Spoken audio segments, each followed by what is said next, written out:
Todos los países del mundo en estos momentos están reformando la educación pública. Existen dos razones para ello. La primera es económica. La gente está intentando resolver cómo podemos educar a nuestros niños para que ocupen su lugar en la economía del siglo XXI. ¿Cómo hacemos eso? Si ni siquiera podemos anticipar cómo será la economía al final de la próxima semana, como esta reciente crisis lo está demostrando. ¿Cómo hacemos eso? La segunda razón es cultural. Todos los países del mundo están intentando resolver cómo podemos educar a nuestros niños para que tengan sentido de identidad cultural, para poder legarles los genes culturales de nuestras comunidades y a la vez formar parte del proceso de globalización. ¿Cómo cuadramos ese círculo?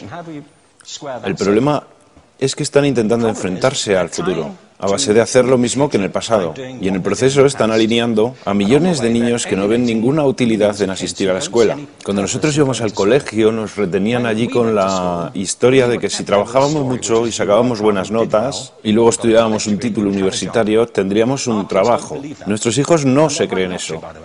Y hacen bien, por cierto. Es mejor tener una titulación que no tenerla, pero ya no es ninguna garantía. Y especialmente no lo es si el camino hacia ella marginaliza la mayoría de cosas que tú consideras importantes acerca de ti mismo. Hay gente que dice que hay que subir los estándares, que eso sería un avance. Ah, ¿sí? Sí, lo deberíamos hacer. ¿Y por qué ibas a querer rebajarlos?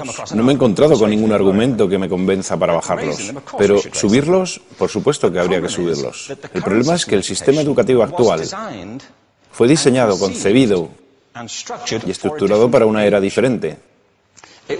Fue concebido en la cultura intelectual de la Ilustración y en las circunstancias económicas de la Revolución Industrial. Antes de la mitad del siglo XIX no había sistemas educativos públicos. En realidad no. O sea, podrías estudiar con los jesuitas si tenías dinero, pero la educación pública, pagada con los impuestos, obligatoria para todo el mundo, gratuita y a la vuelta de la esquina, era una idea revolucionaria. Y mucha gente se opuso a ello. Decían, no es posible para muchos niños pobres que están en la calle beneficiarse de la educación pública. Son incapaces de leer y escribir. ¿Por qué perder tiempo con esto?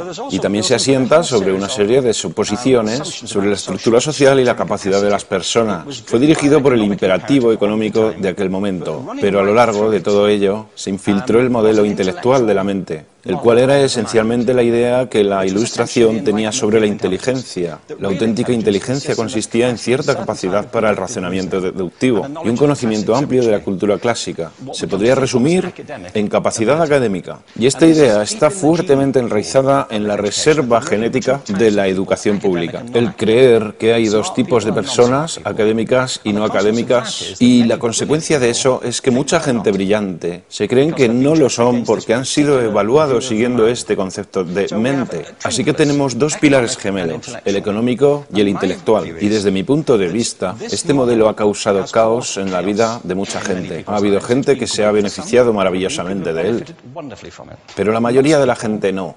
En lugar de beneficiarse, sufren de esto. Una epidemia moderna, mal ubicada y también ficticia. Esta es la plaga del síndrome de déficit de atención e hiperactividad, TDAH. Este es un mapa de la incidencia del TDAH en Estados Unidos. El mapa de prescripciones médicas para el TDAH. No me malinterpreten.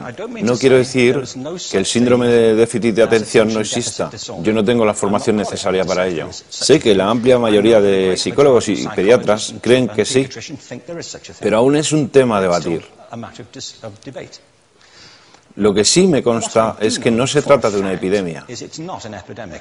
Estos niños están siendo medicados tan rutinariamente como a mi generación nos quitaban las amígdalas, por los mismos motivos caprichosos y por la misma razón, la moda de la medicina. Nuestros hijos están viviendo en el periodo más intensamente estimulante de la historia de la Tierra. Están siendo acosados con información y les están reclamando su atención desde todos los medios. Los ordenadores, los iPhone, las vallas publicitarias y cientos de canales de televisión. Y nosotros les penalizamos por distraerse. ¿Distraerse de qué? Cosas que son un aburrimiento, en la escuela sobre todo. Me parece a mí que no es totalmente una incidencia el hecho de que la incidencia del TDAH haya crecido paralela al incremento de los test estandarizados. A estos niños se les está dando cosas como Ritalin, Adderall, a menudo medicación bastante peligrosa, solo para hacer que se concentren y se calmen. Pero según esto, el déficit de atención aumenta al ir al este de este país. La gente empieza a perder el interés en Oklahoma.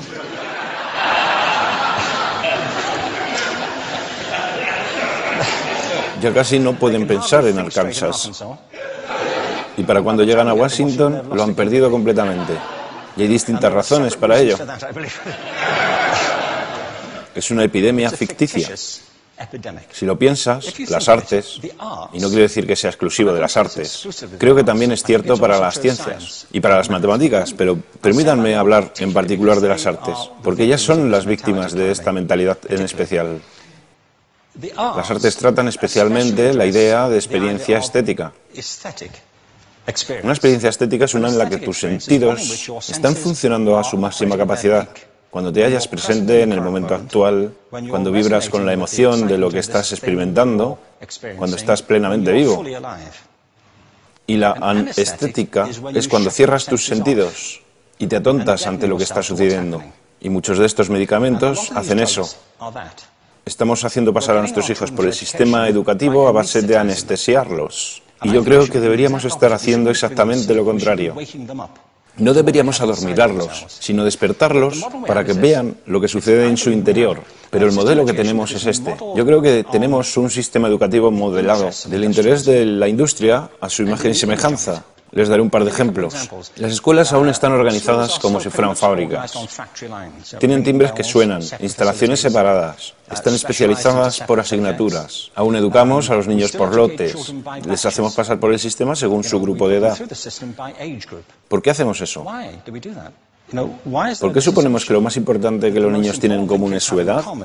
Parece como si lo más importante de ellos fuese su fecha de fabricación, ¿no?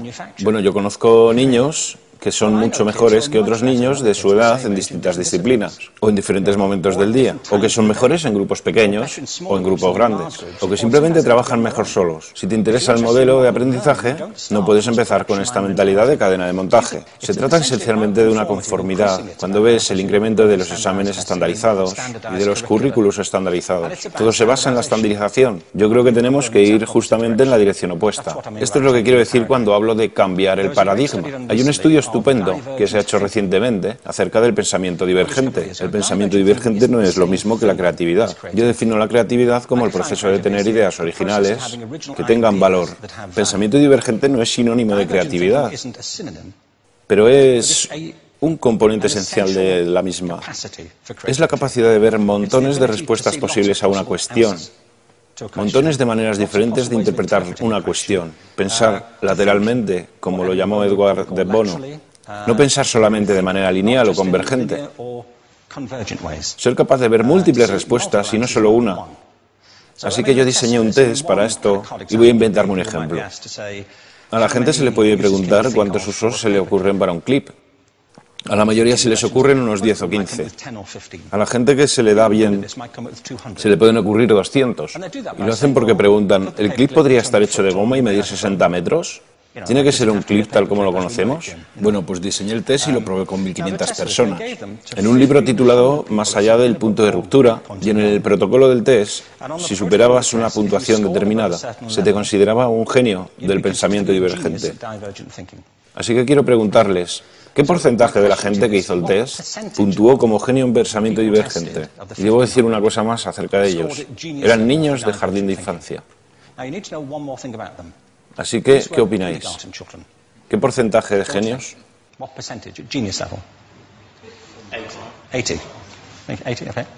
98%. Bueno, la cuestión es que era un estudio longitudinal, así que los mismos niños volvieron a hacer el test 5 años después, en edades entre 8 y 10 años. ¿Qué pensáis? ¿50%? Volvieron a hacerles el test otra vez, 5 años más tarde, cuando tenían entre 13 y 15 años de edad. Y se observa una tendencia, ¿no? Bueno, esto nos indica algo interesante, porque se supone que tendría que ser al revés, ¿no? Empiezas no siendo muy bueno, pero mejoras a medida que te haces mayor. Pero esto demuestra dos cosas. Una es que todos nosotros tenemos esta capacidad.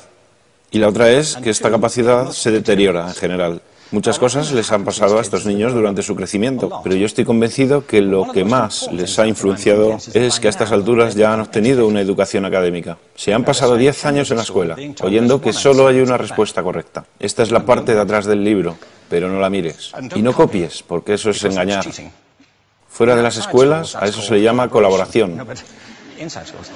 Esto no sucede porque los docentes así lo quieran. Es simplemente porque sucede así. Es porque se halla presente en la reserva genética de la educación. Tenemos que pensar de forma diferente acerca de la capacidad humana. Tenemos que superar esta vieja idea acerca de lo académico y lo no académico, lo abstracto, lo teórico, lo vocacional, y empezar a verlo como lo que es, un mito. En segundo lugar, tengo que reconocer que la mayor parte de las veces el buen aprendizaje se da en grupos y que la colaboración es lo que alimenta el crecimiento. Si atomizamos a las personas, las separamos y los juzgamos por separado, formamos una especie de desconexión entre ellos y su ambiente de aprendizaje natural. Y en tercer lugar, un asunto importante es la cultura de nuestras instituciones, los hábitos de estas instituciones y los hábitats que ocupan.